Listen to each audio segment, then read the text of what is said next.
want it. Assalamualaikum teman-teman, welcome back to my channel Sakti Cerita. Oke, pada video kali ini kita akan membahas mengenai kesehatan pada seorang wanita. Untuk wanita-wanita yang ada di sana wajib nonton video ini dan jangan lupa subscribe, like, comment, and share video ini ke teman-teman kalian semua. Kita akan mengenal salah satu narasumber yang dia itu juga mengalami PCOS sendiri dan dia merupakan salah satu tim medis. Oke. Halo teman-teman, jadi kita hari ini akan sharing tentang PCOS. Kalian pasti penasaran kan apa itu PCOS? Nah, ini buat cewek-cewek yang waktu menstruasi mual-mual, terus nyeri perutnya juga. Kita akan bahas sama salah satu perawat dan dia mengalami PCOS itu sendiri. Nah, kita akan gali-gali seluruhnya tentang apa itu PCOS. Oke, kita stay tune sekarang. Oke, baik. Assalamualaikum warahmatullahi wabarakatuh. Perkenalkan, nama saya Zamzia Martiasi. Oke, baik. Kita akan ngobrol ya tentang PCOS. Kita obrolan ringan saja.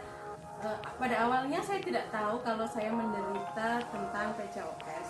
Dan awalnya juga saya masih asing itu PCOS karena walaupun saya di sebagai perawat tenaga kesehatan juga jarang menemui atau belajar tentang penyakit PCOS. Pada awalnya saya penasaran pada saat pertama kali didiagnosa PCOS. Apa itu PCOS? Ternyata PCOS itu adalah Polycystic Ovarium Syndrome. Jadi di situ di dalam ovarium itu ada polikistik, jadi sehingga mengakibatkan seorang wanita susah untuk memiliki keturunan.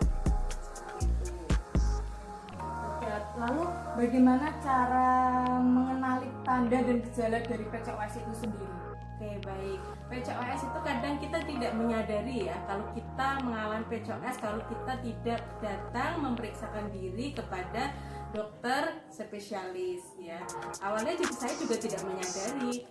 Jadi untuk tanda gejala orang yang mengalami PCOS itu umumnya yang pertama jarak menstruasinya itu lama, jadi siklus mensnya itu cenderung lama.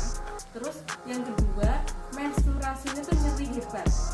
Jadi pada penderita PCOS itu cenderung dia kalau menstruasi pasti nyerinya tidak seperti wanita-wanita yang tidak mengalami PCOS.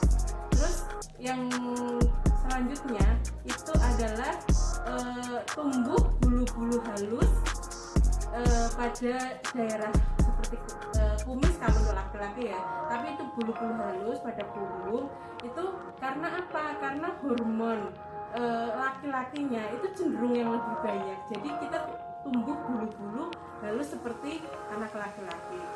Terus selanjutnya itu pada PCOS itu seperti mudah berjerawat karena itu hormonal. Jadi orang yang terkena PCOS itu adalah kelainan hormonal. Jadi mudah berjerawat walaupun kita sudah perawatan juga, tapi jerawat itu susah sekali untuk dikendalikan karena itu masuknya ke faktor hormon dan bisa mengalami juga obesitas atau kegemukan. Pada pasien atau penderita PCOS itu kita harus betul-betul bisa mengontrol supaya badan kita tidak mudah gemuk seperti itu. Itu adalah salah satu tanda orang yang mengalami PCOS. Itu berarti pasti kalau wanita kalau lagi menstruasi nyeri terus mual-mual itu wajib periksakan ke dokter supaya dia tahu apakah itu PCOS atau bukan. Tidak, iya, soalnya kan kita lebih lanjutnya kita harus kepada ahlinya supaya kita lebih tahu dan kita juga bisa menanganinya secara dini. Terus gaya hidup yang terburuk PCOS itu apa sih? Nah, itu salah satunya sih pengalaman saya. Dulu saya berat badannya itu 67 kg. Itu dari salah satu gaya hidup. Dulu waktu saya masih kuliah memang berat badan saya itu ideal. Tapi setelah menikah, mengikuti pola hidup suami, sering jajan di luar, sering makan makanan junk food yang tidak sehat, akhirnya berat badan saya melonjak drastis dan itu memperburuk kondisi PCOS saya. Jadi salah satunya adalah hindari junk food, makanan-makanan instan. Itu akan memperburuk kondisi PCOS, gula seperti itu. Karena apa? PCOS itu dia mengalami retensi insulin. Jadi kita tidak mengalami seperti orang terkena diabetes, tapi seolah-olah itu kita seperti orang yang mengalami diabetes, mudah lapar, jadi nafsu makannya itu meningkat, sehingga itu kayak hormonnya itu bingung, jadi pengaturannya itu bingung. Jadi itu yang namanya kelainan hormonal itu tadi. Jadi kita harus tetap menjaga badan kita supaya tetap sehat seperti itu. Jajan-jajanan itu jangan makan junk food. Ya boleh lah makan junk food, tapi jangan kebanyakan makan junk food. Khususnya buat cewek-cewek ini yang sering jajan sembarangan, kemudian apa itu namanya, Glukosa terlalu ya berlebihan, itu glukosa. juga harus dikurangi. Kemudian mau tanya lagi nih, apakah PCOS bisa disembuhkan? Kalau PCOS untuk saat ini belum bisa disembuhkan. Dari literatur yang saya baca, hingga saat ini belum bisa ada treatment untuk menyembuhkan PCOS. Tetapi kabar baiknya itu PCOS itu bisa dikendalikan dengan cara gaya hidup sehat. Yang pertama, kurangi makanan yang mengandung glukosa. Yang kedua, olahraga teratur. Terus terutama kita harus diet indeks glikemik. Saya sudah menjalani 3 tahun untuk diet rendah indeks glikemik.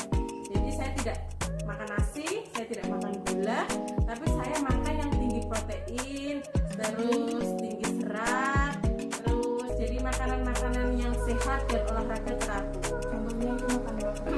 Jadi kalau makanan yang rendah gula tapi tinggi serat seperti gandum, terus bisa karbohidrat itu selain nasi itu bisa diganti dengan ubi jalar, dengan ubi kayu, terus bisa dengan kentang. Itu indeks glikemik relatif lebih rendah dibandingkan beras putih, atau bisa juga dengan beras merah. Tuh, diet-dietnya yang sehat. Terus olahraga juga harus tetap teratur. Dan sekarang berat badan saya 53 kg dari 67. Berarti turunnya sekitar Berapa itu?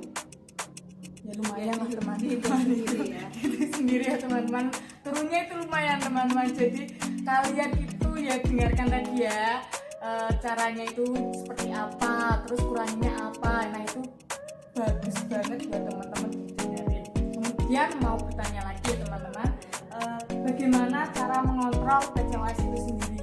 Ya itu tadi, kembali lagi, untuk mengontrol PCOS tetap dengan bergaya hidup sehat, makanan juga yang harus sehat, rendah glukosa. Jadi nanti tubuh kita bisa, hormonnya nanti bisa kembali normal lagi. Dan pesan lagi untuk para wanita yang mengalami PCOS, jangan berkecil hati. Walaupun mungkin susah untuk memiliki keturunan, tetapi kita masih bisa berikhtiar, kita masih berusaha, kita masih diberi rahim sama Yang Maha Kuasa. Berarti kita punya potensi untuk hamil. Kita seorang wanita, pasti kita punya potensi yang bisa hamil juga, karena banyak orang yang mengalami PCOS dan pada akhirnya bisa hamil dengan cara mengontrol dari PCOS itu sendiri dengan gaya hidup sehat. Tips buat teman-teman mungkin biar mereka tuh pada sadar terus ngurangin.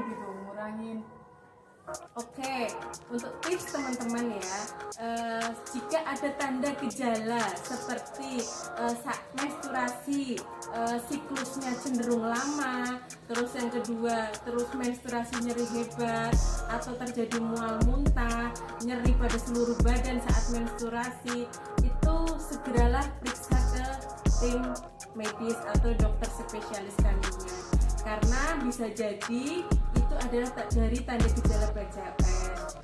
Terus yang kedua, tetap gaya hidup sehat, kurangi makanan yang instan seperti junk food, tetap olahraga yang teratur, dan tetap konsumsi makanan yang kandungannya itu lebih baik untuk tubuh kita.